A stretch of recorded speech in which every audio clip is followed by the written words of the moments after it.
Distributions की हमने बात की थी, एक को हमने वेबल डिस्ट्रीब्यूशन का नाम दिया था और एक को हमने रेले डिस्ट्रीब्यूशन का नाम दिया था, ठीक है जी सर। जिस तरह नॉर्मल डिस्ट्रीब्यूशन आपने पढ़ी होगी स्टैटिस्टिक्स में, इसमें दो पैरामीटर्स होते हैं, एक मीन होता है एक और वेरिएंस दूसरा होता इसका स्टैंडर्ड डिविएशन होता है, ठीक है। अगर है। मीन और स्टैंडर्ड डिविएशन आपको पता हो तो दो डिस्ट्रीब्यूशंस हैं, ठीक है। मसलन अगर मैं ये एज्यूम करता हूं कि ये जो विंड स्पीड का जो डेटा है, ठीक है, ये अगर नॉर्मल डिस्ट्रीब्यूशन को फॉलो करता है, ठीक है, तो इसका मतलब ये हुआ कि पहला साल में जो विंड की स्टैटिस्टिक्स हैं, ठीक है, अगले साल भी वही होंगी, उसका मीन भी वही होगा, उसका डिविएशन भी वही होगा, अगर ये नॉर्मल डिस्ट्रीब्यूशन को फॉलो करता है। ईयरली विंड स्पीड का जो डेटा है, 10 साल का जो डेटा है, फॉर एग्जांपल हर साल के जो डेटा का अगर डिस्ट्रीब्यूशन फिट करें वो नॉर्मल डिस्ट्रीब्यूशन होगी और स्टेटिस्टिकली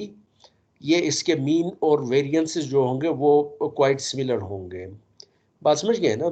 जी इसी सर। तरीके से जो इसका अगर नॉर्मल डिस्ट्रीब्यूशन है तो वी क्यूब का एवरेज लेंगे, वो भी हर साल का सेम होगा, ठीक है, provided that this follows a normal distribution with the standard deviation, given standard deviation and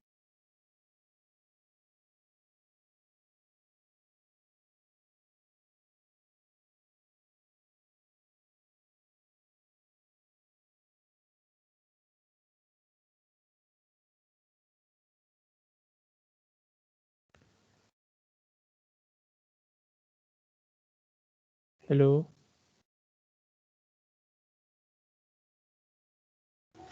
sir की आवाज नहीं आ रही। हाँ नहीं आ रही, मुझे लगा मेरा नेट खराब हो गया।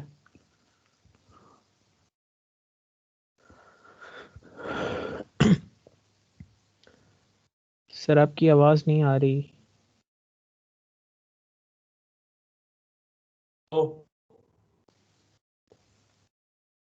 जी सर। हेलो। हेलो। जी सर अब आ रही है। बस ये कोई नेट में आज थोड़ा सा मसला है, नेट में मसला है। अच्छा सर। तो एनीवे सो वेबल जो डिस्ट्रीब्यूशन है ये इसकी जो मैथमेटिकल एक्सप्रेशन है वो ये है, सर स्लाइड एफ शो कर ये दें। वेबल डेंसिटी फंक्शन है। अच्छा नजर स्लाइड नहीं आ नजर रही है? जी सर नहीं आ रही। अच्छा ठीक है बेटर, ठीक है, मैं अभी शो बस ये नेट में आज there is some problem with the net.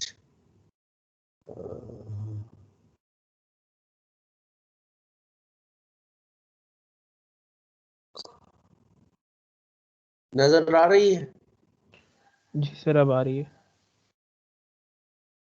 ठीक है, तो ये हमारे पास वेबल डिस्ट्रीब्यूशन है, उसकी मैथमेटिकल एक्सप्रेशन है f v is equal to f is function of of course k divide by c, v divide by c raised to power k minus 1 exponential of minus v over c। इसकी जो power है k है, ये वेबल distribution है। जिस तरह normal distribution है उसमें हम क्या लिखते हैं, 1/2 under root 2 into sigma e raised to power minus x minus x bar whole square divide by sigma, ठीक है। नॉर्मल डिस्ट्रीब्यूशन की इक्वेशन कुछ इस तरह की होती है जिसमें सिग्मा और m जो है मीन दो दो कांस्टेंट्स हैं जो इस पैरामीटर्स हैं जो उस नॉर्मल डिस्ट्रीब्यूशन को डिफाइन करते हैं, उसकी शेप को डिफाइन करते हैं। बिल्कुल। अगर स्टैंडर्ड डिविएशन ज्यादा होगा तो जो डिस्ट्रीब्यूशन जो होगी वो नैरो नहीं होगी, ब्रॉड होगी। अगर दो डिस्ट्रीब्यूशन है, एक का स्टैंडर्ड डिविएशन कम है, दूसरे का स्टैंडर्ड डिविएशन ज्यादा है, तो जिस डिस्ट्रीब्यूशन का स्टैंडर्ड डिविएशन कम है, मैं नॉर्मल डिस्ट्रीब्यूशन की बात करता हूँ, तो उसका वो स्प्रेड ज्यादा कम हो। नैरो होगी, और जिसका यस सर। वो ज्यादा होगा, स्प्रेड उसका ज्यादा होगा, ठीक है, बिल्कुल जिसकी सर। स्टैंडर्ड डिविएशन ज्यादा है, ठीक है। बेसिकली ये जो दो पैरामीटर्स हैं वो उस नॉर्मल डिस्ट्रीब्यूशन के शेप को डिफाइन करते हैं, ठीक है। इसी तरीके से वेबर जो डिस्ट्रीब्यूशन है इसमें के और सी दो पैरामीटर्स हैं, ठीक है, ये उस वेबल डिस्ट्रीब्यूशन की शेप को डिफाइन करते हैं, ठीक है। तो इसमें से जो सी और के है, इसमें से के को हम कहते हैं शेप पैरामीटर कहते हैं और सी को हम स्केल पैरामीटर कहते हैं। इसकी शेप कैसे चेंज होती है, हियर वी हैव ये जो वेबल डिस्ट्रीब्यूशन है ये फॉर डिफरेंट, बिकॉज जिस तरह मैंने नॉर्मल डिस्ट्रीब्यूशन की बात की, दो पैरामीटर्स को चेंज करने से डिस्ट्रीब्यूशन की शेप चेंज हो जाएगी, ठीक है। इसी तरीके से वेबल डिस्ट्रीब्यूशन में के और सी चेंज करने से जो डिस्ट्रीब्यूशन होगी उसकी शेप चेंज हो जाएगी, ठीक है। हियर वी हैव व्हेन के इज इक्वल टू 1, इस इक्वेशन में वेबल डिस्ट्रीब्यूशन का के 1 के बराबर हो, के को हमने नाम दिया है शेप पैरामीटर और एस को हम स्केल पैरामीटर कहते हैं। के 1 हो और सी 6, ठीक है। So this distribution, Weibull distribution, it is something like this, इस तरह की शेप इसकी बन जाती है, ठीक है। लेकिन अगर के इज इक्वल टू 2 हो और सी इज इक्वल टू 6 हो तो वेबल डिस्ट्रीब्यूशन की शेप इस तरह की बन जाती है, ठीक है। और के इज इक्वल टू 3 हो और सी इज इक्वल टू 6 हो तो वेबल डिस्ट्रीब्यूशन की शेप इस तरह की बन जाती है, ठीक है। अगर किसी इलाके की विंड स्पीड का डेटा उस पे आपने वेबल डिस्ट्रीब्यूशन फिट किया, ठीक है, और उसमें आपने देखा कि के की वैल्यू 1 है और सी की वैल्यू 6 है, ठीक है, तो इसका मतलब है कि ये इसकी शेप क्या होगी, उस इलाके की जो विंड स्पीड का जो डेटा है वो फॉलो करता है इस डिस्ट्रीब्यूशन को, ये वाली डिस्ट्रीब्यूशन। तो ये डिस्ट्रीब्यूशन आपका क्या ख्याल है कि वो साइट कोई अच्छी साइट होगी विंड टरबाइन को इंस्टॉल करने के लिए? अच्छी जिस साइट है सर, जिस क्योंकि सर जिस कम जिसकी स्पीड पर भी वो अच्छी नहीं, ये साइट है सर, क्योंकि अच्छी साइट नहीं है ना। देखे ना, जीरो के बाद 1 मीटर पर सेकंड की प्रोबेबिलिटी क्या है, बहुत हाई है। जो जो विंड की स्पीड बढ़ती जाती है तो प्रोबेबिलिटी क्या होती चली जाती है, कम होती चली जाती है, ठीक है। तो सर लो तो विंड स्पीड पे तो जो कि विंड पावर किसके बराबर होती, it is directly proportional to v cube. 1 metre per second ज्यादा टाइम, प्रोबेबिलिटी का मतलब क्या है, इस फैक्टर को 0.15 को अगर मैं 8760 से मल्टीप्लाई करूं तो नंबर ऑफ आवर्स आ जाएंगे, ठीक है। तो यहाँ पे हम देखते हैं कि जो कम विंड स्पीड की प्रोबेबिलिटी क्या है, बहुत ज्यादा है। हायर विंड स्पीड की प्रोबेबिलिटी क्या है, बहुत कम है। मतलब 1 मीटर पर सेकेंड की प्रोबेबिलिटी बहुत ज्यादा है। तो 1 मीटर पर सेकेंड पे हो सकता है कि विंड टरबाइन को आप बल्कि 1 metre per second, 2 metre per second, 3 metre per second पे विंड टरबाइन को ऑपरेट भी नहीं करवाते हैं, ठीक है, इतनी कम उसमें पावर है। Because power in the wind is directly proportional to v cube, ठीक है। तो इसका मतलब है कि जितनी हायर विंड स्पीड्स की प्रोबेबिलिटी ज्यादा होगी उतनी वो साइट क्या होगी, अच्छी होगी। जिस तरह ये वाली है, दूसरी वाली शेप जो है, इसमें हम देखते हैं कि इस रेंज में हायर विंड स्पीड्स की प्रोबेबिलिटी क्या है, ज्यादा है। ये वाली जो शेप है, ये दूसरी वाली जो जिसमें के इज इक्वल टू 2 है और सी इज इक्वल टू 6 है, ठीक है। तो इसका मतलब है कि ये वाली शेप अगर कोई ऐसी साइट है जहां पे विंड स्पीड जो है इस डिस्ट्रीब्यूशन को फॉलो करता है, जिसके लिए के इज इक्वल टू 2 है और सी इज इक्वल टू 6 है, तो ये एक अच्छी साइट है, ठीक है। बिकॉज इस साइट में जो हायर विंड स्पीड की प्रोबेबिलिटी क्या है, ज्यादा है, ठीक है, as compared to this distribution.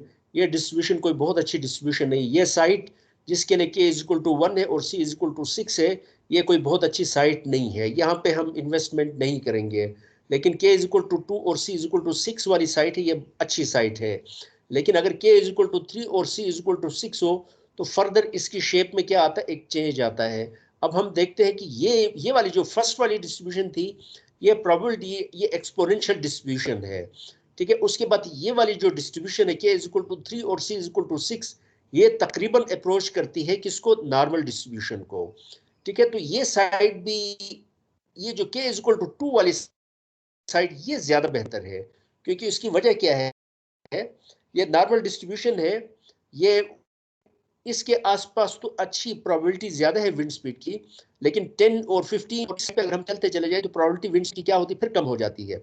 लेकिन के इज इक्वल टू 2 का फायदा ये है और सी इज इक्वल टू 6 का फायदा ये कि लोअर विंड्स की भी अच्छी प्रोबेबिलिटी है, और 10 के बाद भी अगर हम देखें तो ये प्रोबेबिलिटी विंड स्पीड की क्या है, ज्यादा है। तो विंड टर्बाइंस अगर कहीं किसी जगह पे इंस्टॉल करने हो तो इन तीन में से अगर कोई आपने सर्वे किए और तीन साइट्स देखी जिनकी जो विंड स्पीड डिस्ट्रीब्यूशन है उसको किसी तरीके से आपने फिट किया किसी कंप्यूटर की किसी प्रोग्राम की मदद से, तो उसमें एक साइड के लिए के इज इक्वल टू 1 आया, सी इज इक्वल टू 6 आया, दूसरी साइड के लिए के इज इक्वल टू 2 आया, सी इज इक्वल टू 6 आया, और तीसरी साइड के लिए के इज इक्वल टू 3 आ गया और सी इज इक्वल टू 6 आ गया। तो ये के इज इक्वल टू 2 और सी इज इक्वल टू 6, ये वाली साइड अच्छी side. Is it clear? Now one more thing, यहाँ पे हमने सी को जो स्केल पैरामीटर था उसको सेम रखा, ठीक है। लेकिन अगर कोई और साइट है जिसमें k इज इक्वल टू 2 है, लेकिन अगर c चेंज हो जाए तो हम देखते हैं कि इसकी जो शेप है, प्रोबेबिलिटी जो है, हायर हायर एंड हायर जो विंड स्पीड्स है उनकी प्रोबेबिलिटी क्या होती चली जाती, बढ़ती चली जाती है। मसलन k फिक्स किया है 2 है, c इज इक्वल टू 6 हो तो ये वाली हमारे पास डिस्ट्रीब्यूशन आ जाती है। k इज इक्वल टू 2 हो, c इज इक्वल टू 6 हो तो हमारे पास ये वाली डिस्ट्रीब्यूशन आ जाती है। k इज इक्वल टू 2 हो और c इज इक्वल टू 10 हो तो हमारे पास ये वाली डिस्ट्रीब्यूशन आ जाती है। Did you get my point? ठीक है। तो higher and higher winds, higher and higher जो है उसकी प्रोबेबिलिटी विंड स्पीड की साल में, मसलन इसको अगर 20 मीटर और 19 और 20 के दरमियान विंड स्पीड कितने घंटे होगी, वो भी मैं इस डिस्ट्रीब्यूशन से फाइंड कर सकता हूँ। 15 मीटर पर सेकंड विंड की स्पीड साल में पूरे कितने घंटों के लिए 15 मीटर पर सेकंड होगी, अगर ये डिस्ट्रीब्यूशन मुझे पता तो वो भी मैं फाइंड कर सकता हूँ। What is the probability, how many hours the wind is 5 metre per second for example. ठीक है, जिस तरह यहाँ पे हमने किया था, ये वाले जो टेबल्स है इसमें हमने देखा कि 0.5 मीटर पर सेकंड कितनी है विंड की, कितने आवर्स आती है। 0.5 का मतलब जैसा कि लास्ट टाइम हमने बात की, ये 0 और 1 के दरमियान विंड स्पीड कितने घंटे थी, 176 आवर्स के लिए थी। 4.5 मीटर पर सेकंड का मतलब ये है कि 4 और 5 के दरमियान विंड की स्पीड पूरे साल में कितने घंटे के लिए थी, 933 आवर्स के लिए थी। इसी तरीके से अगर ये डिस्ट्रीब्यूशंस मुझे पता चल जाए तो इनकी मदद से फिर मैं नंबर ऑफ आवर्स भी निकाल सकता हूँ कि साल में कितने घंटे के लिए विंड की स्पीड जो है 5 मीटर पर सेकंड होगी, 10 मीटर पर सेकंड होगी, 15 मीटर पर सेकंड होगी, 20 मीटर पर सेकंड होगी। ठीक है, अगर सी को हम बढ़ाते चले जाएं तो ये जो विंड की जो probability higher and higher wind speeds पे क्या होती चली जाती, बढ़ती चली जाती है।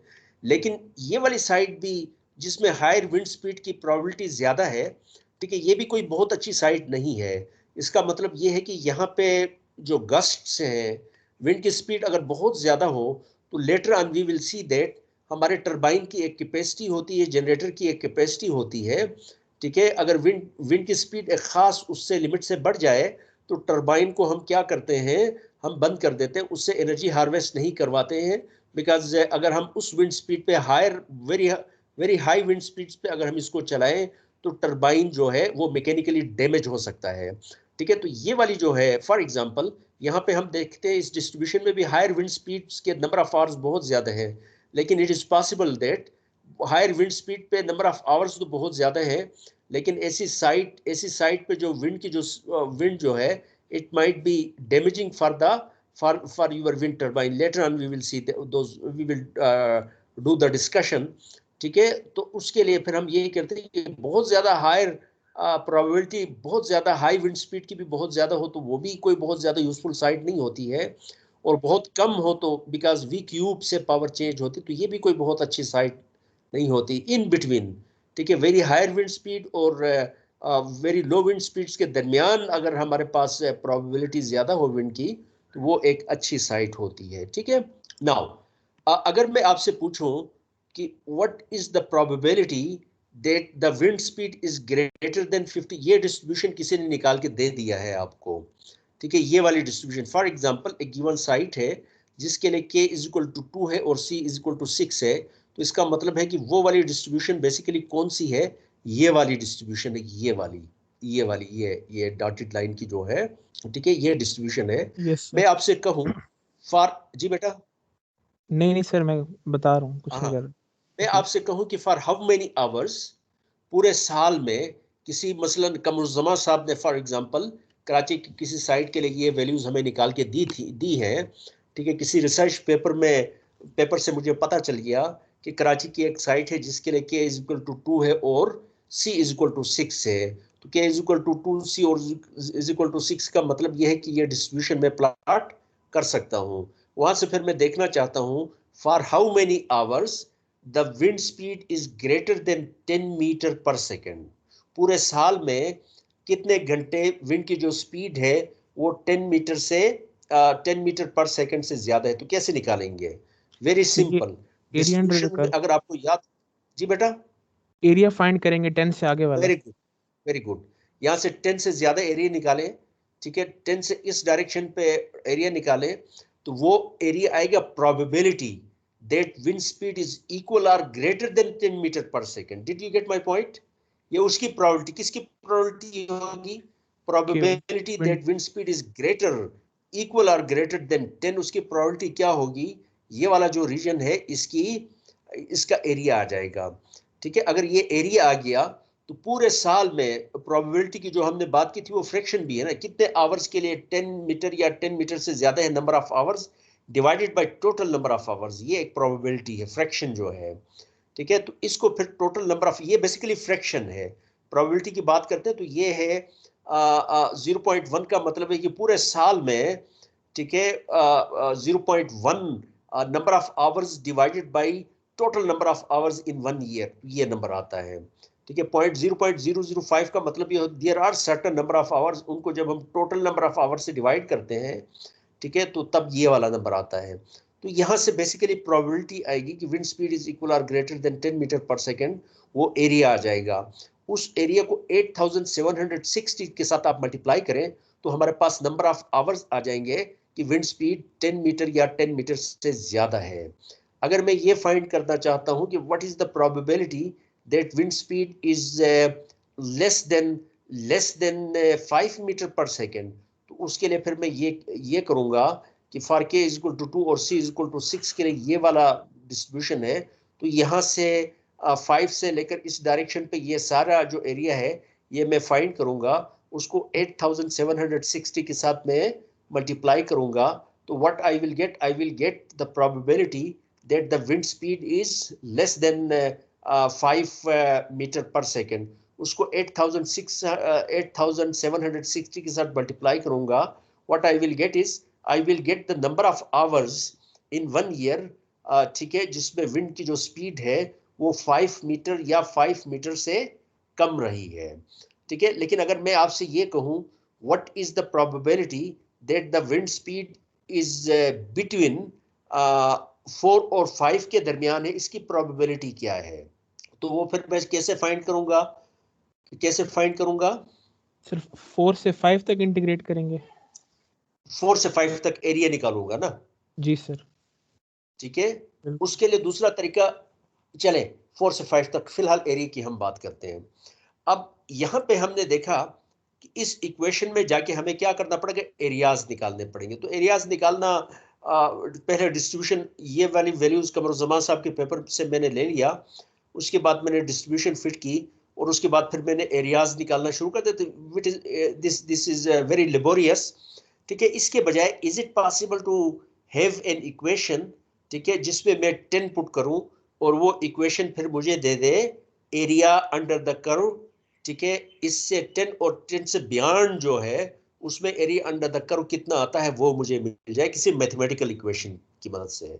वो शायद आपको पता, शायद याद हो, उसको प्रोबेबिलिटी डिस्ट्रीब्यूशन फंक्शन कहते हैं. जी सर, वो नॉर्मल टेबल्स होती हैं, उनमें टेबल्स में इंटीग्रल की वैल्यूज लिखी होती हैं, वो उनकी बात कर रहे हैं आप? हाँ, वहाँ नॉर्मल डिस्ट्रीब्यूशन में टेबल्स बने होते हैं ना, लेकिन वेबल डिस्ट्रीब्यूशन के लिए हमारे पास एक मैथमेटिकल इक्वेशन है जिसको क्यूमुलेटिव डिस्ट्रीब्यूशन कहते हैं. ये देखें, cumulative probability distribution function of velocity v for Weibull distribution, fv is equal to 1 minus e raised to power minus v divided by c raised to power k. ये जो वेबल distribution है इसके लिए k और c मुझे पता है. ये जो क्यूमुलेटिव डिस्ट्रीब्यूशन है इसमें अगर मैं यहाँ पे 10 रखता हूँ, ठीक है, 10 रख के अगर जो जवाब आएगा वो प्रोबेबिलिटी होगी कि विंड की स्पीड इक्वल और ग्रेटर देन 10. प्रोबेबिलिटी 10 है, नहीं आएगा, बल्कि यहाँ से जवाब क्या है, क्यूमुलेटिव डिस्ट्रीब्यूशन है. What is the probability that equal और लेस देन 10, ये वाला जो है ना cumulative, less, sorry, not greater. ठीक है, जब यहाँ पे 10 पुट करूंगा तो what I get is I will get what is the probability that wind speed is equal or less than 10. अगर यहाँ पे 5 पुट करूंगा इसका मतलब ये होगा what is the probability that wind speed is equal or less than 5. ठीक है, अगर मैं फाइंड करना चाहता हूँ कि what is the probability for how many hours wind speed is between 9 and 10 meters, तो इसके लिए फिर मैं ये करूंगा, पहले यहाँ पे पुट करूंगा 10, तो ये प्रोबेबिलिटी आ जाएगी wind speed is equal or less than 10, और उसके बाद यहाँ पे 9 पुट करूंगा तो what I will get is wind speed is equal or less than 9. फिर दोनों का डिफरेंस लूंगा तो फिर मेरे पास क्या चीज आ जाएगी, I will get the probability that wind speed is between 10 and 9. Did you get my point? Yes sir. मैं यहाँ पे थोड़ा सा आपको एक्सप्लेन करता हूँ। प्रोबेबिलिटी में पढ़ा हुआ सर ये हमने। हाँ पढ़ा ये है ना? वाली यस सर, ये बेसिक पढ़ा है इसका। चलें गुड, ये तो अच्छा हो गया। ठीक है, तो फिर तो मैं मेरे ख्याल में एक्सप्लेन नहीं करता हूँ। ठीक है, सो तो इसका मतलब ये हुआ कि कोई भी व्हाट इज द प्रोबेबिलिटी, उस प्रोबेबिलिटी को फिर मैं क्या करूं, उसको 8760 के साथ मल्टीप्लाई करूंगा, तो what I will get is I will get the number of hours the wind speed is between 10 and 9 metre per second. 10 metre और 9 मीटर पर सेकंड के दरमियान प्रोबेबिलिटी नंबर ऑफ आवर्स कितने हैं, उसकी पहले मैं प्रोबेबिलिटी निकालूंगा। उस प्रोबेबिलिटी को फिर मैं क्या करूंगा, मल्टीप्लाई करूंगा 8760 से। Did you get my point? Yes sir. Is it clear? So अगर कोई मुझे दे देता है, फॉर एग्जांपल ये कोई साइट है, कराची की साइट है, उसके लिए मुझे k इज इक्वल टू 2 और c इज इक्वल टू 6 ये आ गया, ये किसी ने मुझे दे दिया। अब मुझसे कहता है कि उस साइट पे जो है उस ये विंड स्पीड की स्टैटिस्टिक्स हैं, तो उस साइट से अगर हम एनर्जी हार्वेस्ट करना चाहें तो पर यूनिट एरिया कितनी एनर्जी पास हो रही होगी, ये निकालने को कहता कोई मुझे। और उसने कोई विंड स्पीड और कितने आवर्स के लिए विंड थी वो डेटा नहीं दिया, सिर्फ ये दोनों पैरामीटर्स दिए हैं। तो that is very very simple. अगर ये पैरामीटर्स हो तो ये वाला टेबल मैं जनरेट कर सकता हूँ, ये वाला टेबल जनरेट कर सकता हूँ। कैसे कर सकता हूँ? I can find what is the probability that wind speed is 0 और 1 के दरमियान होने की प्रोबेबिलिटी क्या, वो फाइंड कर सकता हूँ ना। सर गिवन डेटा बता दें और हमने करना क्या, क्वेश्चन भी बता दें। मैं जरा, आपने ये करना है कि के और सी की वैल्यू किसी ने आपको दे दिया है, सही है। ठीक है। अब आपने फाइंड करना है कि ये जिस तरह यहाँ पे के और सी की वैल्यू नहीं थी, यहाँ पे क्या थी, विंड स्पीड कितने आवर्स के लिए थी, वो वाला डेटा मेरे पास मौजूद था। बिल्कुल सर। उससे फिर मैंने क्या क्या किया था, उससे पावर फ्रैक्शन फ्रीक्वेंसी निकाली थी, फिर वहां से हमने ये निकाला था। ठीक है, अब मुझे कोई और इंफॉर्मेशन नहीं है, मेरे पास क्या है, के और सी है। तो जी क्या सर। उससे भी मैं ये पावर निकाल सकता हूँ? सही। यस। कैसे निकालूंगा? देखें, 0.5 का, इस 0.5 का मतलब क्या है? इसका मतलब ये है ना कि विंड स्पीड क्लास 1 जो है, 0 और 1 के दरमियान जो क्लास थी, 1.5 का मतलब क्या है, 1 और 2 के दरमियान जो क्लास थी, उसका मिड पॉइंट है ना ये। जब हमने ये टेबल जनरेट किया था तो उसमें क्या किया था, 0 और 1 के दरमियान for how many hours the wind speed was between 0 and 1, 176 hours. For how many hours the wind speed was between 1 and 2, it was 489। ये आपने डेटा लिया था, मेयर किया था कहीं से, और उसकी मदद से फिर क्या किया था आपने, ये टेबल जनरेट किया था। Did you get my point? Yes sir. यही किया था ना? बिल्कुल यही किया था सर, दरमियान में और डेटा लिया था। ठीक है, और उससे फिर हमने ये पावर निकाली। बिल्कुल। अब किसी ने मुझे के और सी, तो क्या वहां से पावर निकाल सकता हूं? क्यों नहीं निकाल सकता? क्योंकि ये वाला डेटा, इस तरह का डेटा मैं उस के और सी के लिए ये डेटा मैं जनरेट कर सकता हूं। कैसे कर सकता हूं?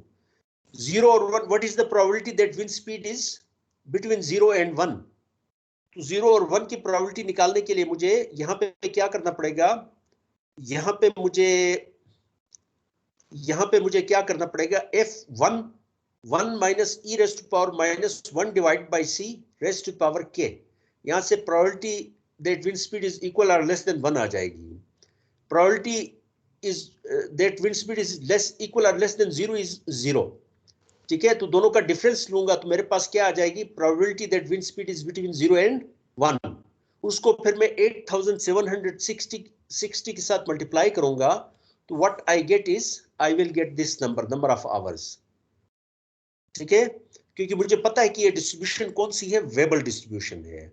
अगर के और सी मुझे पता है तो मैं फाइंड कर सकता हूं ना कि what is the probability that wind speed is between 1 and 2। Yes कर सर। सकता हूं या नहीं कर सकता हूं? बिल्कुल समझ आ रही है सर। तो कर सकते हैं। 8760 के साथ मल्टीप्लाई करें तो नंबर ऑफ आपके आवर्स आ पास गए। नंबर ऑफ आवर्स आएंगे कि विंड स्पीड 1 और 2 के दरमियान है। कितने घंटे थी? ठीक है, इसी तरीके से what is the probability that wind speed is between 2 and 3? ठीक बिल्कुल है, प्रोबेबिलिटी पहले निकाले, उसको 8760 के साथ मल्टीप्लाई करें तो आपको नंबर ऑफ आवर्स आ जाएंगे।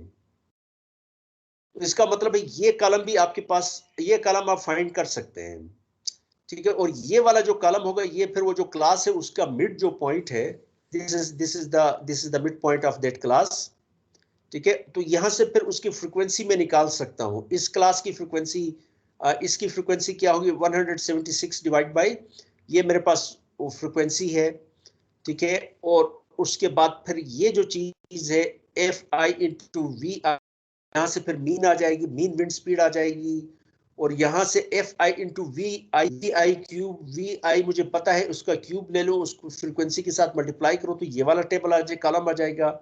इसको फिर मैं इसको जो है 1/2 रो इंटू वी क्यूब करूँ, वी हमारे पास ये है। ठीक है, उसको नंबर ऑफ आवर्स के साथ मल्टीप्लाई करूंगा तो आई विल गेट दिस कॉलम, और इस सारे को मैं आपस में ऐड करूंगा तो मुझे आ जाएगा क्या, what will I get, I will get kilowatt hours per metre square जो उस एरिया में से पावर गुजर रही होगी। With the help of only these two parameters, जगह की साइड की अगर के और सी अगर हमें पता है तो उसकी मदद से फिर मैं निकाल सकता हूँ how much energy will pass through a unit area at a given site. Is it clear? Now, yes sir समझ आ गई। एक और चीज है इसमें, अगर जो है ना रेले डिस्ट्रीब्यूशन, और इसमें ये फर्क है कि रेले डिस्ट्रीब्यूशन में जो पैरामीटर, शेप पैरामीटर है, इट इज इक्वल टू के। ठीक है, ये नोन होता है। रेले डिस्ट्रीब्यूशन में के इज इक्वल टू 2। जब के इज इक्वल टू 2 हो जाए तो ये वाली जो साइट है, ठीक है, तो इसकी जो डिस्ट्रीब्यूशन होगी के इज इक्वल टू 2, यहां पे हम देखते हैं के इज इक्वल टू 2। ठीक है, के इज इक्वल टू 2 हो जाए तो ये जो शेप बन जाती है इसकी, वो कौन सी है, वो रेले डिस्ट्रीब्यूशन होती है। तो इसका मतलब है कि अब जो हमारे पास प्रोबेबिलिटी है, वेबल डिस्ट्रीब्यूशन में कितने पैरामीटर्स थे, 2 पैरामीटर्स थे, के और सी। इनको चेंज करने से उसकी शेप और स्केल चेंज होता था, लेकिन जो वेबल रेले डिस्ट्रीब्यूशन है उसमें के की वैल्यू नोन है, और जब के इज इक्वल टू 2 हो तो उसको रेले डिस्ट्रीब्यूशन कहते हैं। तो उससे फिर हमारे पास एक पैरामीटर खत्म हो जाता है। ठीक है, और f v is equal to 2v divide by c square exponential of minus v divide by c whole square, और ये चीज हमारे पास रेले डिस्ट्रीब्यूशन आ गई, और इसमें सिर्फ एक पैरामीटर है। ठीक है, प्रोबेबिलिटी डेंसिटी, सॉरी ये इज इट क्लियर? जी सर। ठीक है, अब इसमें इसमें इसका फायदा क्या है रेले डिस्ट्रीब्यूशन का। आमतौर पे विंड स्पीड की अगर डिस्ट्रीब्यूशन आपको पता ना हो ना, विंड स्पीड ने इन दो डिस्ट्रीब्यूशन में से किसी एक को फॉलो करना है। तो most probable k is equal to most probable for a given site, जो विंड स्पीड का जो डेटा होगा ये रेले डिस्ट्रीब्यूशन को फॉलो करेगा। अगर रेले डिस्ट्रीब्यूशन, अगर आपको पता है कि ये रेले डिस्ट्रीब्यूशन है, then things are very very simple. In case of Rayleigh distribution, ठीक है, previously we had said that जो वी क्यूब और वी एवरेज का क्यूब और वी क्यूब का एवरेज, ये दो डिफरेंट चीजें हैं। और पावर एवरेज पावर निकालने के लिए हम क्या करते हैं, हम वी क्यूब का एवरेज इस्तेमाल करते हैं। ठीक है, लेकिन अगर रेले डिस्ट्रीब्यूशन है तो रेले डिस्ट्रीब्यूशन में ये हम शो कर सकते हैं कि अगर आपको फॉर एग्जांपल किसी कोई साइट है, उसके लिए वी एवरेज आपको पता है। Is it clear? और आपको पता है, और आप एज्यूम करते हैं कि इस साइट के लिए जो विंड स्पीड का जो डेटा है ये रेले डिस्ट्रीब्यूशन को फॉलो करता है। Did you get my point? ठीक है, तो इसका मतलब ये हुआ जब ये रेले डिस्ट्रीब्यूशन को फाइंड करता है तो पैरामीटर सी निकालना बहुत आसान है, क्योंकि कोई भी डिस्ट्रीब्यूशन हो तो उस डिस्ट्रीब्यूशन का जो रैंडम वेरिएबल उसका एवरेज कैसे निकालते हैं, वो random variable multiplied by distribution, और उसको इंटीग्रेट करते हैं फ्रॉम 0 से लेकर इंफिनिटी तक। ठीक है, so what we get is we will get v average. तो वी एवरेज अगर इस रेले डिस्ट्रीब्यूशन का निकाले तो what we get is we will get a very interesting result. अगर वी एवरेज किसी साइट के लिए आपको पता है, और अगर विंड स्पीड का जो डेटा है वो रेले डिस्ट्रीब्यूशन को फॉलो करता है, तो सी जो है रेले डिस्ट्रीब्यूशन का सी जो है that is equal to 0.886 C. Is it clear? ये इंटीग्रेट करके अल्टीमेटली ये आ जाएगा। यानी किसी साइट का जो है एवरेज विंड स्पीड, पूरे साल की अगर एवरेज विंड स्पीड मुझे पता है, ठीक है, तो आप समझ लें कि रेले डिस्ट्रीब्यूशन के सारे पैरामीटर्स मुझे पता है। सी ऑफ कोर्स रेले डिस्ट्रीब्यूशन है तो इसका मतलब है कि तो मुझे ऑलरेडी पता है, और रेले डिस्ट्रीब्यूशन का सी जो है वो फिर कहां से आएगा? It will be is equal to v average divide by 0.886। लेकिन अगर ये रेले डिस्ट्रीब्यूशन नहीं है तो सी निकालने के लिए और के निकालने के लिए हमें क्या करना पड़ेगा? पूरा साल इंतजार करना पड़ेगा, और पूरे साल का जो डेटा है वो हमें इकट्ठा करना पड़ेगा। उसके बाद फिर वहां से डेटा से हम एस्टिमेट करेंगे के और सी की वैल्यू। लेकिन अगर डिस्ट्रीब्यूशन रेले है और उस साइट के लिए फॉर एग्जांपल 50-60 साल पहले, 100 साल पहले उस साइट के लिए जिस तरह अंग्रेजों ने, यूरोपियंस ने, एडवांस्ड कंट्रीज हैं, उन्होंने ऐसे 200 साल पहले, 150 साल पहले, 100 साल पहले, ठीक है, अपने डिफरेंट शहरों के लिए उन्होंने विंड स्पीड के एवरेज विंड स्पीड का डेटा ऑलरेडी उनके पास मौजूद है। अगर उस तरीके का कोई हिस्टोरिकल डेटा आपके पास मौजूद है और वी एवरेज भी पता है, और अगर आप एज्यूम करते हैं कि इस साइट के जो विंड स्पीड है वो रेले डिस्ट्रीब्यूशन को फॉलो करती है, तो फिर आपको पूरा साल का डेटा इकट्ठा करने की जरूरत नहीं है। आप सिंपली क्या करते हैं, you can find with the help of V average, you can find C. इस रेले डिस्ट्रीब्यूशन का सी आपको पता चल जाएगा। और वेरी इंटरेस्टिंग थिंग, अगर सी भी हमें पता हो तो वी क्यूब का एवरेज निकालना रेले डिस्ट्रीब्यूशन में बहुत ही सिंपल है। वी क्यूब का average is equal to 1.91 v average का क्यूब। वी क्यूब का एवरेज और वी एवरेज का क्यूब ये दो डिफरेंट चीजें हैं। पी एवरेज फाइंड करने के लिए हमें हमेशा क्या क्या इस्तेमाल करना पड़ता है? वी क्यूब का एवरेज इस्तेमाल करना पड़ता है, ठीक है। लेकिन अगर जिस साइट पे आपने एवरेज पावर निकालनी है वो साइट अगर रेले डिस्ट्रीब्यूशन है तो उस साइट के लिए वी क्यूब का average is equal to 1.19 v average का क्यूब, ये ठीक है। जिस तरह मैंने आपको बताया कि वी एवरेज आमतौर पर अगर किसी साइट के लिए हिस्टोरिकल डेटा है, किसी जमाने में विंड टर्बाइंस नहीं थे तब भी लोग जो ऑफिस होता था वो इस तरह का विंड स्पीड का डेटा वो इकट्ठा करता रहते थे, ठीक है। अगर किसी साइट के लिए अगर विंड स्पीड का जो साल का एवरेज स्पीड अगर आपको पता है किसी साइट के लिए, तो आप सिंपली वी क्यूब का एवरेज कैसे निकाल सकते हैं? वी क्यूब का average it will be equal to 1.19 v average का क्यूब, इसके बराबर होगा। वेरी इंटरेस्टिंग, ठीक है। तो इसीलिए फिर इसका मतलब ये हुआ कि अगर किसी साइट के लिए वी एवरेज पता है तो आपको पूरे साल में जो अदरवाइज इफ अगर ये रेले डिस्ट्रीब्यूशन ना होती तो ये वी क्यूब का एवरेज निकालने के लिए हमें क्या करना पड़ता? सारे साल का डेटा हमें इकट्ठा करना पड़ता। लेकिन अगर वो साइट रेले डिस्ट्रीब्यूशन है और वी एवरेज अगर हमें पता है तो वी क्यूब का average will be simply equal to 1.91 v average का क्यूब, ठीक है। तो इसका मतलब ये हुआ कि average power is equal to 6 divide by pi 1 divide by 2। इसकी जगह जो वी क्यूब का एवरेज जो प्रीवियस इक्वेशन है एवरेज पावर की equation, if you remember it was something like this. कहाँ गई वो पावर की equation? This was the equation for the power.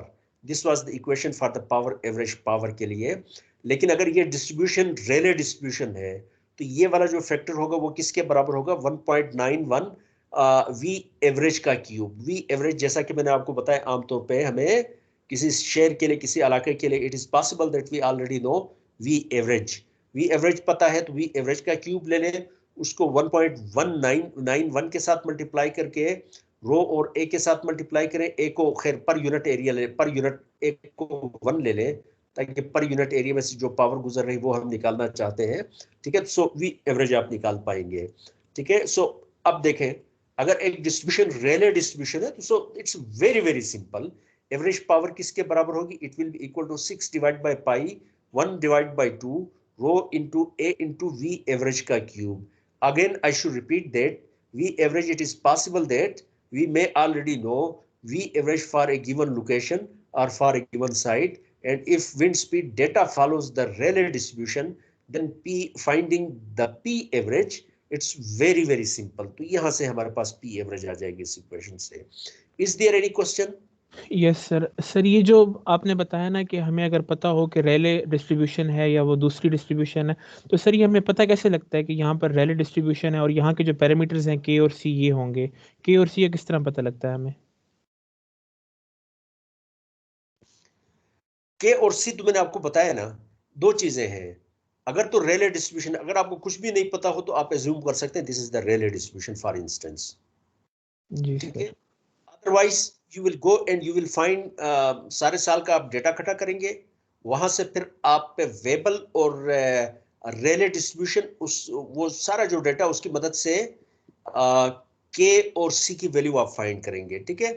के और सी की वैल्यू को फाइंड करने के बाद भी अगर ये रेले डिस्ट्रीब्यूशन नहीं है तो आपको ये सारी एक्सरसाइज करनी पड़ेगी to find energy per unit area में से जो पास हो रही है। ये सारी एक्सरसाइज आपको करनी पड़ेगी, फाइंड करनी पड़ेगी, ठीक है। वी क्यूब का एवरेज आपको फाइंड करना पड़ेगा, वी क्यूब का एवरेज, ठीक है। लेकिन अगर ये रिले डिस्ट्रीब्यूशन है तो it is simply this simply, अगर वी एवरेज आप फाइंड कर लेते हैं तो वी एवरेज को जब आप रो और ए और 1/2 6 डिवाइड बाई पाई के साथ मल्टीप्लाई करेंगे तो आपके पास एवरेज पावर आ जाएगी। उसको 8760 के साथ मल्टीप्लाई करेंगे तो आपके पास एनर्जी आ जाएगी per unit area if a is equal to 1, ठीक है। जी सर, लेकिन सर वो रैले या दूसरी डिस्ट्रीब्यूशन है, ये पता कैसे लग रहा है साइट के लिए कि यहाँ पे डिस्ट्रीब्यूशन कौन सी होगी? साइड के लिए ये पैरामीटर हमें बताएगा ना, ये के और सी जो है, अगर के हमारे पास 2 है, के इज इक्वल टू 2, तब ये रेले डिस्ट्रीब्यूशन होगी। अगर के की वैल्यू 2 के बराबर नहीं है तो ये रेले डिस्ट्रीब्यूशन नहीं होगी। तो सर विंड सिर्फ इन्हीं दोनों डिस्ट्रीब्यूशंस को फॉलो करती है, मतलब किसी और पीडीएफ को फॉलो नहीं कर सकती? देखें, ये रेले डिस्ट्रीब्यूशन जो वेबल डिस्ट्रीब्यूशन है ना, इसकी खूबसूरती ये है कि इसमें ये बेस्ट फिट करती हैं उस विंड स्पीड डेटा को। इसकी खूबसूरती ये है कि इसको ये इसके जो के और सी चेंज होने से ये डिस्ट्रीब्यूशन की शेप क्या हो रही, चेंज हो रही है। ये देखिए यहाँ पे जिस तरह मैंने लास्ट यहाँ कहीं हमने देखा था, तो ये के और सी की कुछ वैल्यूज ऐसी हैं जिस पे इसकी शेप तकरीबन किसके बराबर, कौन सी डिस्ट्रीब्यूशन बन जाती है, ये तकरीबन नॉर्मल डिस्ट्रीब्यूशन बन जाती है, ठीक है। अगर किसी साइट का जो विंड स्पीड का डेटा है उसके लिए के की वैल्यू 3 हो और सी की वैल्यू 6 हो तो this distribution is almost normal distribution. लेकिन नॉर्मल डिस्ट्रीब्यूशन की जो स्टैंडर्ड डिविएशन और उसकी जो है क्या कहते हैं, तो वी मीन जो है, उसको आप जितना भी चेंज करेंगे नॉर्मल डिस्ट्रीब्यूशन ही रहेगी। लेकिन वेबल डिस्ट्रीब्यूशन, इसको हम वेबल डिस्ट्रीब्यूशन ही कहते हैं, लेकिन के और सी को चेंज करने से इसकी शेप और इसके स्केल में क्या आती है, चेंज आती है। ये देखे ना, के इज इक्वल टू 1 और सी इज इक्वल टू 6 हो तो इसकी शेप ये है, वेबल डिस्ट्रीब्यूशन है। लेकिन के इज इक्वल टू 2, के इज इक्वल टू 3 और सी इज इक्वल टू 6 हो तो यही डिस्ट्रीब्यूशन तकरीबन नॉर्मल डिस्ट्रीब्यूशन को अप्रोच करती है। Is it clear? तो इसमें साइट पे डिपेंड करेगा कि वहां पे के और सी की वैल्यू क्या है, तो उससे फिर आपको पता चल जाएगी कि डिस्ट्रीब्यूशन किस तरह की इसकी शेप बन जाएगी। सर ये इस तरह ठीक है, होता है ये कि नॉर्मल डिस्ट्रीब्यूशन के करीब है जी। सर ये इस तरह जी होता है कि बेटा। हम पूरे पूरे साल का हम डेटा ले लेते हैं और उस डेटा में ना हाँ फिर हम देखते हैं कि के और सी की कौन सी वैल्यू के लिए इस पे फुल मतलब फिट करेगा, हाँ, और इस तरह उस से हमें वो के और के सी की और वैल्यू सी पता लगती है। वो सारा डेटा ले लिया ना, उसकी मदद से, बल्कि इवन मेरा ख्याल में वेट लैब में भी आप फिट कर सकते हैं, ठीक है। तो आपके पास टूल्स जी हैं, with the help of those tools, given data पे जब उस टूल्स को, जब आप उन टूल्स की मदद से you can find what for the given data what will be the K and what will be the C सही है, फॉर समझ ए गया गिवन सर। साइट। कौन से के और सी के कौन सी वैल्यूज हैं जिस पे ये डेटा बेस्ट फिट करता है। Is it clear? Yes sir. जिस साइट के लिए इट इज पॉसिबल, आपने डेटा ले लिया, उस साइट के लिए के की वैल्यू 1 आ गई, आपने स्टैटिस्टिकली एनालाइज किया और with the help of some tool, ठीक है, आपने फाइंड किया कि कौन सी distribution for the given data, ठीक है, what is K and C. अगर के की वैल्यू 1 है और सी की वैल्यू 6 है तो that data follows this type of distribution will be there. अगर के इज इक्वल टू 2 है और सी इज इक्वल टू 6 है तो this type of distribution will be there for the wind speed. अगर k is equal to 3 और c is equal to 6 है तो this type of distribution will be there for the wind speed. Is it clear? इसी तरीके से यहाँ पे cumulative probability distribution function for Rayleigh distribution के लिए है, जिस तरह हमने वहां पे वेबल की बात की थी कि what is the probability that wind speed is equal or less than 10, what is the probability that wind speed is equal or less than 9, तो वही काम जो Rayleigh distribution के लिए हमारे पास ये है। लेकिन इसकी खूबसूरती ये है कि अगर एवरेज विंड स्पीड आपको पता है तो v divide by v average इसका होल स्क्वायर ले लें, c पैरामीटर यहाँ पे ख़त्म हो जाएगा और k पैरामीटर तो ऑलरेडी उसके बारे में हमने बात की, that k parameter is equal to 2 for distribution. ये देखें, ये एक दो प्रॉब्लम भी है। Suppose that the wind regime at a site can be approximated by Weber distribution function with k is equal to 2 and c is equal to 8 meter per second. Find the probability that wind speed is equal or less than 6 meter per second. तो अगर Weber है तो यहाँ पे 6 put करें तो what we will get is you will get the wind speed is equal or less than 6 meter per second. Also find the probability that the wind speed is equal or less than 5 meter. तो यहाँ पे आप 5 put करें तो you will get the probability that wind speed is equal or less than 5 meter per second. 5 यहाँ पे put करें, ठीक है। So what is the probability for how many hours in 1 year the wind speed will be between 5 and 6 meter per second. 5 से less की probability find की, 6 से less की probability आपने find की, दोनों का difference ले लें, फिर उसको 8760 के साथ multiply करें तो आपके पास आ जाएगा, आंसर आ जाएगा कि साल में कितने घंटे जो है wind was between 5 and 6 meter per second. The average wind speed at a site is 7 meter per second. Average हमें पता है. Assume that wind regime of the site can be approximated by Rayleigh distribution. Estimate the number of hours per year the wind speed will be between 15 and 16 meter per second. Also estimate the number of hours per year the wind speed will be greater than 16 meter per second.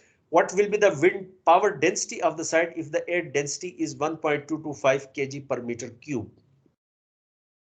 ठीक है, so ये distributions खत्म हो गई। अब हम बात करते हैं, ये एक विंड रोज होता है जो विंड स्पीड के जो डायरेक्शन है और नंबर ऑफ आवर्स विंड मशरिक से आ रही है। फॉर एग्जांपल मैं देखना चाहता हूँ, विजुअलाइज करना चाहता हूँ कि एक तो डेटा है ना, आपके पास बहुत सारे नंबर्स होते हैं, तो नंबर से आप बहुत ज्यादा उससे आपको इंफॉर्मेशन निकालना बड़ा मुश्किल होता है। लेकिन विजुअली उन्हीं नंबर्स को अगर आप विजुअली किसी तरीके से प्रेजेंट करें तो दैट विजुअल इंफॉर्मेशन उसको देख के ही आपको पता चल जाता है कि what is the ground reality.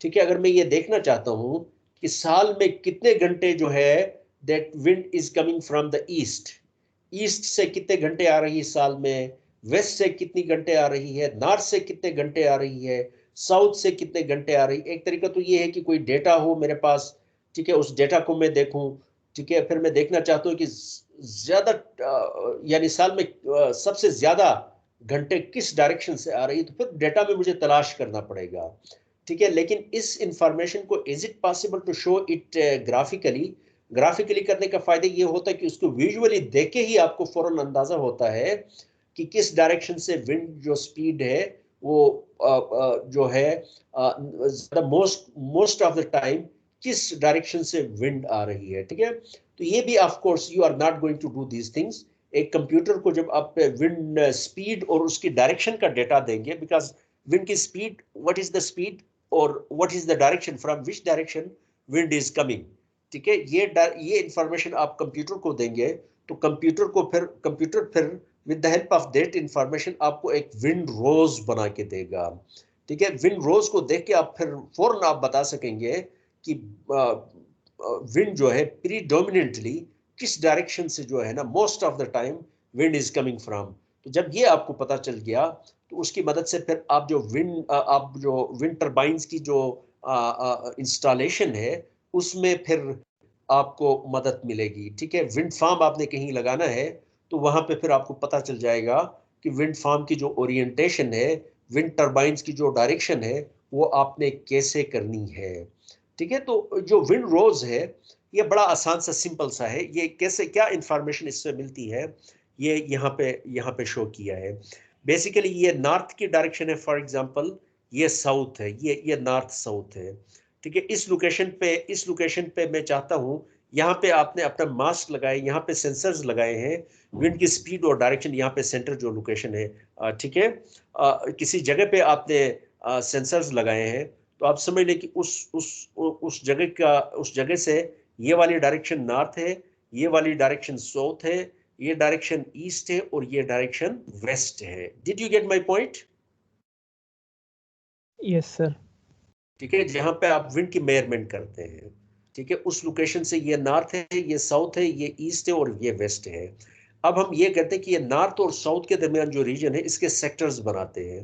मसलन यहाँ पे 1 2 3 4 सेक्टर्स बनाए हैं, ठीक है, नॉर्थ और साउथ के नॉर्थ और वेस्ट के दरमियान, नॉर्थ और ईस्ट के दरमियान, ईस्ट और वेस्ट के दरमियान, ये जो इक्वल सेक्टर्स में हमने डिवाइड किया है डायरेक्शंस को।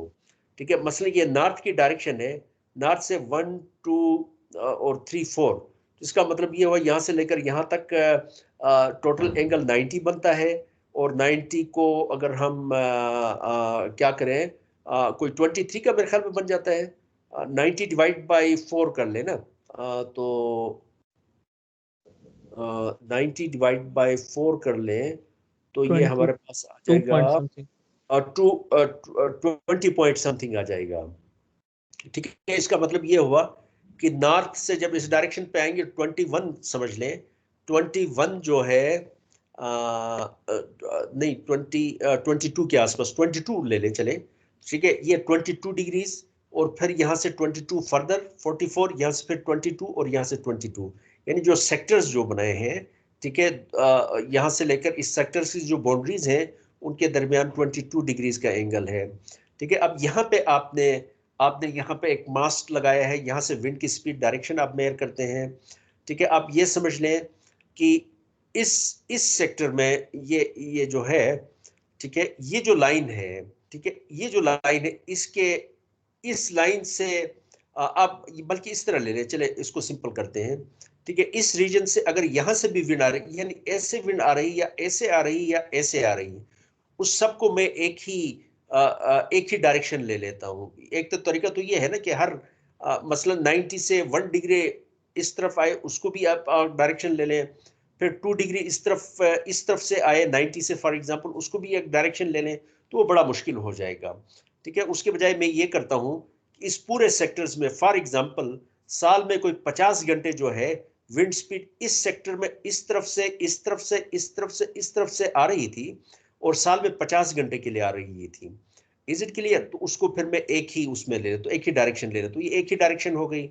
ये वाली जो है ये एक डायरेक्शन हो गई, ये वाली जो है ये एक डायरेक्शन हो गई, ये वाली जो है एक डायरेक्शन हो गई, ये वाली एक डायरेक्शन हो गई, ये वाली एक डायरेक्शन हो गई, ये वाली एक डायरेक्शन हो गई। यानी ये डायरेक्शंस जो है, वैसे तो अगर हम कंटिन्यूस बात करें तो इन्फिनिटी मेनी डायरेक्शंस है ना, ये वाली डायरेक्शन भी, ये भी है, ये भी है, ये भी है, ये भी है, ये भी है, लेकिन उन डायरेक्शंस को हमने क्या किया है सेक्टर्स में 16 डायरेक्शंस आप समझ लें कि हमने उसमें डिवाइड किया हुआ है।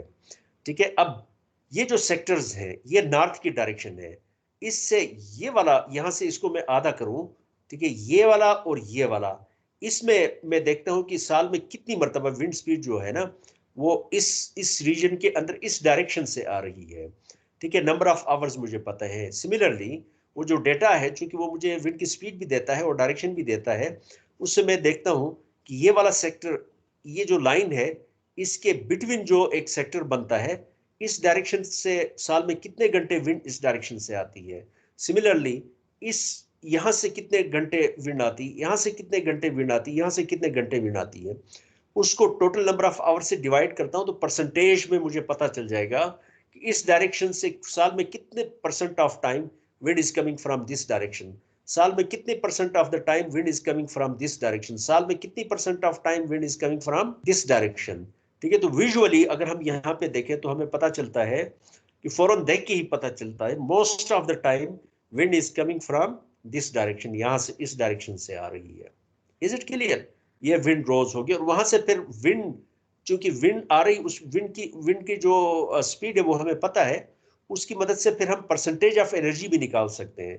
अगर विंड यहाँ से आ रही है, उसकी स्पीड कितनी थी और कितने घंटों के लिए यहाँ से आ रही थी, उसकी मदद से हम निकाल सकते हैं कि विंड इस डायरेक्शन से जो विंड आ रही है वो पर यूनिट एरिया उसमें कितनी एनर्जी है, इस डायरेक्शन से जो विंड आ रही है उसमें पर यूनिट एरिया कितनी एनर्जी है, इस डायरेक्शन से जो विंड आ रही है उसमें पर यूनिट एरिया कितनी एनर्जी है पूरे साल की, इस डायरेक्शन से जो विंड आ रही उसमें पर यूनिट एनर्जी कितनी है। तो इसमें भी हम देखते हैं कि इस डायरेक्शन से जो विंड आ रही है, ठीक है, उसमें जो है, बल्कि इस डायरेक्शन से जो विंड आ रही है उसमें सबसे ज्यादा एनर्जी है। और सर ये इस कैसे डायरेक्शन पता में लग रहा है, तकरीबन, हाँ, ये कैसे पता लग रहा है कि इसमें मैक्सिमम एनर्जी है इस वाले डायरेक्शन में? ये देखें ना, ये वाला एनर्जी को शो करता है, ये वाला जो है ना, अच्छा, ये जो ब्लेड बनाया हुआ है एक तरह से। ये ब्लेड, ये जो डार्क जो है ना, ये परसेंटेज ऑफ टाइम है इस डायरेक्शन से जो विंड आ रही, परसेंट अच्छा टाइम। अच्छा अच्छा, ये डार्क वाला सही। ठीक है, लेकिन ये जो बड़ा बाहर वाला जो बनाया है, परसेंटेज जो विंड की वेलोसिटी तो कंप्यूटर को पता है ना, वहां से फिर जी वो निकालता है कि कितनी percent of energy per unit area जो है ना इस डायरेक्शन से आ रही है। सही। इस डायरेक्शन साल में टोटल जो एनर्जी होगी वो तो इस डायरेक्शन से आ रही, उसका भी वो भी ले लिया, प्लस इस डायरेक्शन से जो एनर्जी आ रही वो भी ले लिया, प्लस इस डायरेक्शन से भी, प्लस इस डायरेक्शन के लिए, प्लस इस सारी डायरेक्शंस का सम आ गया ना, वो तो टोटल जी एनर्जी हो गई। लेकिन आपका विंड टरबाइन तो इस डायरेक्शन पे देख रहा है फॉर इंस्टेंस। ठीक है, हम इंटरेस्टेड इस डायरेक्शन से कितनी एनर्जी आ रही है, तो उसके लिए फिर हमें क्या करना पड़ेगा, तो वो इस डायरेक्शन से जो जो वेलोसिटीज हैं, वो अगर हमें पता है कि इस डायरेक्शन से तो with the help of those velocities we can find what percentage of total energy का कितना परसेंट जो है, 50% या 60% या 70% पर यूनिट एरिया इस डायरेक्शन से आ रही। तो इसका मतलब है कि most of the time wind is coming from this direction at high wind speed. तो सर मतलब इज इट हम क्लियर? आवर्स को देखते हैं, हम आवर्स को देखते हैं कि मतलब इस डायरेक्शन से आ रही है वो कौन से आवर्स से, और फिर उन आवर्स की टोटल पूरे वेलोसिटी को साल में देखते हैं। देखिए ना, आज दिन में, दिन के वक्त हो सकता है कि सुबह के टाइम यहां से आ रही, 2 घंटे के लिए यहां से आ रही थी, 4 घंटे के लिए यहां से आ रही थी, 10 घंटे के लिए यहां से आ रही थी।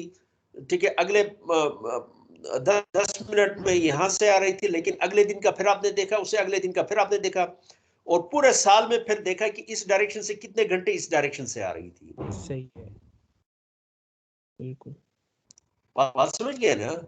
समझ गया सर। पूरे साल का हम देखते हैं। ठीक है, और अगर हमें उसकी वेलोसिटी भी पता है तो फिर हम एनर्जी निकाल सकते हैं, 1/2 रो इंटू 1/2 रो इंटू, एक को तो 1 कर देते हैं, पर यूनिट एरिया निकालते हैं, into V cube multiplied by number of hours, वो एनर्जी आ जाएगी। बिल्कुल। ये विंड रोज है। ठीक है, ये अगली फिगर में करके फिर मैं कंक्लूड करता हूं। अब मसला क्या है, अगर विंड टरबाइन आप कहीं से खरीद के, ये तो हमने अब तक हमने बात की है, how much energy is there in the wind, how much energy is there in the wind per unit area, किसी पर यूनिट एरिया में से कितनी एनर्जी फ्लो कर रही है, जा रही है, कितनी एनर्जी गुजर रही है पर यूनिट एरिया में से। लेकिन अब इसको अगर आप वहां पे उस लोकेशन पे जहां पे पर यूनिट एरिया एक पर्टिकुलर अमाउंट की एनर्जी वहां से पास हो रही है, वहां पे आप ले जाके एक विंड टरबाइन को इंस्टॉल करते हैं। Did you get my point? जी सर। ठीक है, तो वो विंड टरबाइन कितनी एनर्जी हार्वेस्ट करेगा? It is something like this.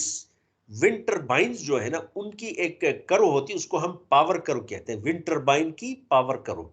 It is something like this. हम देखते हैं, यहां पे देखिए विंड की स्पीड है। अब तक हमने बात की थी how much power is there in the wind per unit area. ठीक है, लेकिन यहां पे अब हम बात करेंगे टरबाइन की। ठीक है, अगर टरबाइन, ये प्रैक्टिकल एक टरबाइन है, यहां पे हम आइडियलाइज्ड की बात करते हैं, उसके बाद प्रैक्टिकल टरबाइन की जो पावर कर्व की शेप कैसे होगी हम बाद में बात करेंगे। लेकिन टरबाइन्स की जो पावर कर्व होती है उसकी शेप कुछ इस तरह की होती है। ठीक है, इट इज समथिंग लाइक, यहाँ पे टरबाइन की आउटपुट है और यहाँ पे विंड स्पीड है। अगर विंड स्पीड Vc से कम हो तो टरबाइन की आउटपुट क्या है, 0 है, इट डजंट रोटेट। ठीक है, मसलन 3 metre per second, 3.5 metre per second, ये हमारे पास कट इन स्पीड है। उससे कम हो तो टरबाइन रोटेट नहीं करता, इसके आउटपुट पावर क्या है, 0 है। लेकिन जो ही विंड स्पीड बढ़ना शुरू हो जाती है तो टरबाइन की आउटपुट भी क्या होना शुरू हो जाती है, it just keeps on increasing. मतलब विंड स्पीड अगर हमारे पास ये है, ठीक है, तो टरबाइन की आउटपुट क्या होगी, ये होगी। ये किसी पर्टिकुलर एक आइडियल टरबाइन है, उसकी उसकी विंड स्पीड और पावर के दरमियान जो पावर वो डिलीवर करेगा टरबाइन इलेक्ट्रिकल, उसके दरमियान ये ग्राफ है।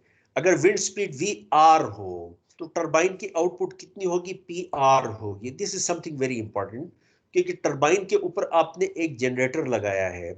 ठीक है, और जनरेटर की अपनी एक रेटेड पावर है, उससे ज्यादा तो पावर वो हार्वेस्ट नहीं कर सकता है ना, जितनी इसकी रेटेड पावर है इससे ज़्यादा इसकी आउटपुट आपने नहीं लेनी है इस जनरेटर से, ठीक है। लेकिन हम देखते हैं कि सिर्फ अगर विंड की पावर की बात करें तो विंड की पावर तो जस्ट इट विल, अगर विंड की पावर की बात करें तो विंड की पावर तो स्पीड के साथ साथ क्या हो रही है, the power in the wind it just keeps on increasing, ठीक है। It is something like this, wind की जो पावर है it goes something like this, ये ऐसे ऐसे जा रही है, ठीक है, और उसके बाद फिर ये ऊपर की तरफ ऐसे जा रही है, ऐसे जा रही है, क्योंकि वी क्यूब से ये पावर बढ़ रही होगी, ठीक है। लेकिन जो विंड टरबाइन का जो जनरेटर है उसकी फॉर एग्जांपल 2 मेगावाट है, जब वो 2 मेगावाट हो गई, ठीक है, अब उसके बाद अगर विंड स्पीड की बढ़ जाए, अब विंड स्पीड अगर ये फॉर एग्जांपल ये 15 मीटर जो है 15 मीटर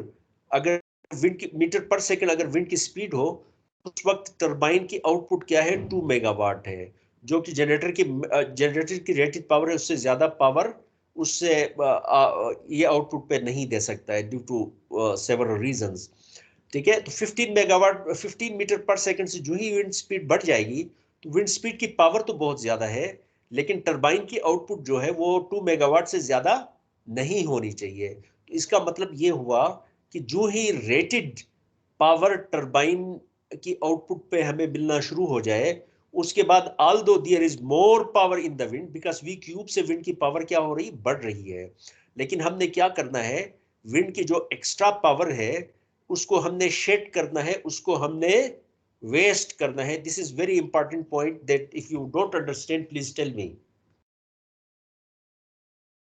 समझ गए सर। क्योंकि यहाँ पे देखें विंड की पावर बढ़ रही है, स्पीड बढ़ रही है, तो इसका मतलब विंड की पावर क्या होनी चाहिए, होती चलती जाए, बढ़ती चली जाएगी, ऐसे बढ़ती चली जाएगी।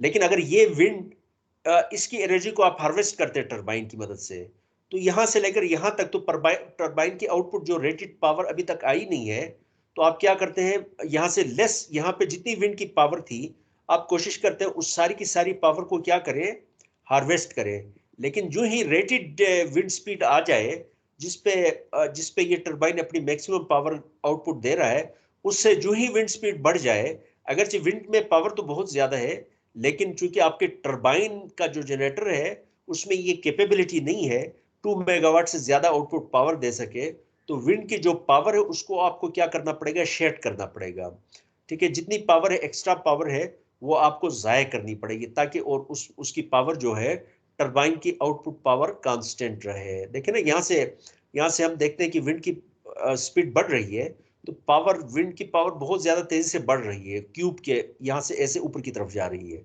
लेकिन हमने टरबाइन की आउटपुट पावर को क्या रखना है, कांस्टेंट रखना है। तो कांस्टेंट कैसे रखेंगे कि हम विंड की जो एनर्जी है उसको हम क्या करें, टरबाइन की जो कैपेबिलिटी है, उसकी रेटेड पावर है, उससे ज्यादा जो एनर्जी है उसको हम वेस्ट करें, उसको जाया करें, ठीक है। लेकिन उसके बाद जब विंड की स्पीड एक खास VF कहते हैं, कट आउट विंड स्पीड कहते हैं, उससे जो ही ज्यादा हो जाए, तो उसके बाद फिर इसका मतलब है वो गस्ट से है, ठीक है। उस तो मैकेनिकली अगर उससे ज्यादा विंड स्पीड पे अगर विंड टरबाइन को हम चलाते रहे, तो mechanically it can get damaged, because VF पे विंड की पावर बहुत ज्यादा विंड की पावर है, ठीक है। तो उसमें फिर हम क्या करते हैं, विंड टरबाइन को हम आप समझ लें कि उसको फिर हम लिफ्ट फोर्स को किसी तरीके से, विंड टरबाइन की जो लिफ्ट ब्लेड्स की लिफ्ट फोर्स है उसको हम कम करते हैं और विंड टरबाइन को बंद करते हैं, और उसके बाद फिर इसको हम चलाते नहीं है, शट डाउन करते हैं विंड फार्म को।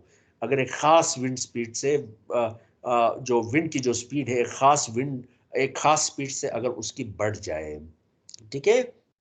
सो तो ये हमारे पास एक आइडियल कर्व है विंड टरबाइन की जो आउटपुट पावर की, विंड स्पीड और आउटपुट पावर के दरमियान, ठीक है। VC को हमने कट इन विंड स्पीड कहा, इससे कम अगर विंड स्पीड हो तो विंड टरबाइन ऑपरेट नहीं करता है।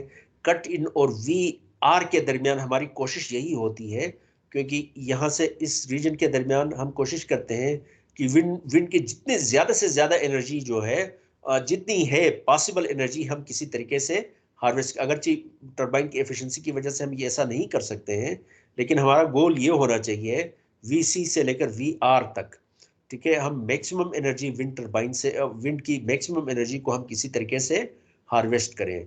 लेकिन जो ही VR अगर अचीव हो जाए तो उसके बाद फिर विंड की जो एक्स्ट्रा एनर्जी है उसको हम क्या करें, वेस्ट करें, उसको ज़ाया करें। अगर ज़ाया नहीं किया तो फिर हमारा टरबाइन क्या हो जाएगा, हमारा जो जनरेटर है उसकी रेटेड पावर से ज़्यादा एनर्जी है और ये टरबाइन की आउटपुट इतनी हो नहीं सकती है, तो वो एनर्जी को हम ज़ाया करेंगे। और उसके बाद एक ख़ास विंड से ज़्यादा हो जाए, स्पीड से ज़्यादा हो जाए विंड की स्पीड, तो उसके बाद फिर हम टरबाइन को हम क्या करेंगे, कट आउट विंड स्पीड कहते हैं, उसके बाद टरबाइन को हम बंद करेंगे। ठीक है, लेकिन इस तरह की सिचुएशन साल में भी 2-3 घंटे 4 घंटे कोई ऐसे हो सकते हैं, डिफरेंट टाइम्स में, कभी 10 मिनट के लिए, कभी 20 मिनट के लिए, वो गस्ट्स जो होते हैं। ठीक है, जिस तरह हमने यहाँ पे वो भी हमने यहाँ पे किया था, तो आपने देखा होगा कि ये 22 आमतौर पर 25 मीटर पर सेकेंड होती है मेरे ख्याल में। ठीक है, उससे ज़्यादा विंड स्पीड हो जाए तो उसको फिर हम क्या करते हैं, विंड टरबाइन को ऑपरेट नहीं करवाते हैं। इसको इस तरीके से लें कि आपने एक स्ट्रीम है, छोटी सी स्ट्रीम है, ठीक है, जिसमें पानी का वो जो स्ट्रीम का वाटर फ्लक्चुएट होता है। ठीक है, उसके साथ आपने एक छोटा सा एक जनरेटर लगाया है। ठीक है, अगर उसमें पानी जो है उसकी क्वांटिटी अगर बहुत कम है तो आपका गोल हमेशा यही होगा कि जितनी कम क्वांटिटी उस सारी की सारी को आप क्या करें, जनरेटर की मदद से उसकी एनर्जी को कैप्चर करें। लेकिन जब मैक्सिमम उसके बाद पानी की क्वांटिटी बढ़ती चली गई तो इसका मतलब है जनरेटर की आउटपुट भी क्या होती चली जाएगी, बढ़ती चली जाएगी। लेकिन जब रेटेड पावर एक पानी की खास मकदार पे जनरेटर जब अपनी आउटपुट रेटेड पावर देना शुरू कर देगा, उसके बाद अगर मजीद पानी की अमाउंट अगर बढ़ जाए तो आप उस पानी को क्या करेंगे, उसको आप ज़ाया करेंगे ना, वेस्ट करेंगे, क्योंकि जनरेटर में कैपेबिलिटी नहीं है उससे ज़्यादा जो है एनर्जी, जो वाटर की एनर्जी है उसको हार्वेस्ट कर सके। तो यहाँ पे भी ऐसे ही है। ठीक है, ये वाली जो फिगर है जिसकी हमने बात की कि यहाँ तक तो विंड की एनर्जी कम है, यहाँ से लेकर यहाँ तक, तो जितनी एनर्जी है उसको हम कोशिश करते हैं कि टरबाइन वो सारी की सारी एनर्जी को किसी तरीके से हार्वेस्ट करे। ऑफ कोर्स इसकी एफिशिएंसी भी है, अपनी एफिशिएंसी के मुताबिक ये हार्वेस्ट करेगा इस तक। लेकिन इसके बाद क्या होगा, जब रेटेड स्पीड पे ये जनरेटर चलना शुरू कर देगा, उसके बाद जो विंड की जो एनर्जी होगी, जो एक्स्ट्रा एनर्जी अपनी रेटेड पावर से जो ज़्यादा वाली एनर्जी होगी, वो फिर हमें क्या करना पड़ेगा, वेस्ट करना पड़ेगा। और ये कैसे वेस्ट करते हैं, कैसे एनर्जी को शेड करते हैं, ये फिर हम बात करेंगे अगले लेक्चर में। ठीक है, तो इसका जनरल कंसेप्ट आप ये ले लें कि विंड टरबाइन की हमने, अगर आपको याद हो, ब्लेड के एक एंगल की हमने बात की थी, angle of attack. Angle of attack को चेंज करने से क्या होता है, लिफ्ट फोर्स चेंज हो जाती है। ठीक है, तो जब एक खास विंड स्पीड से ज़्यादा होना शुरू हो जाए तो हम, आप समझ लें कि एंगल ऑफ अटैक को हम इस तरीके से चेंज करते हैं कि लिफ्ट फोर्स जो है वो क्या होना शुरू हो जाती, कम होना शुरू हो जाती है। ठीक है, जिसकी वजह से इस उसकी जो एक्स्ट्रा एनर्जी जो है विंड में फिर वो वेस्ट हो जाती है। Did you get my point? Yes sir. वो बाद में फिर हम उसकी बात करेंगे। Okay, any other question please? Sir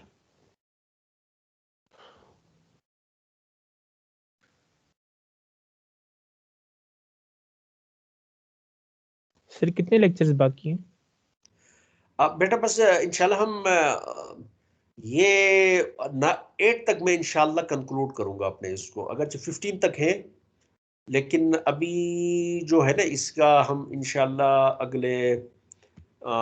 अगले कल वाला लेक्चर है उसमें हम इसको हम ले आएंगे,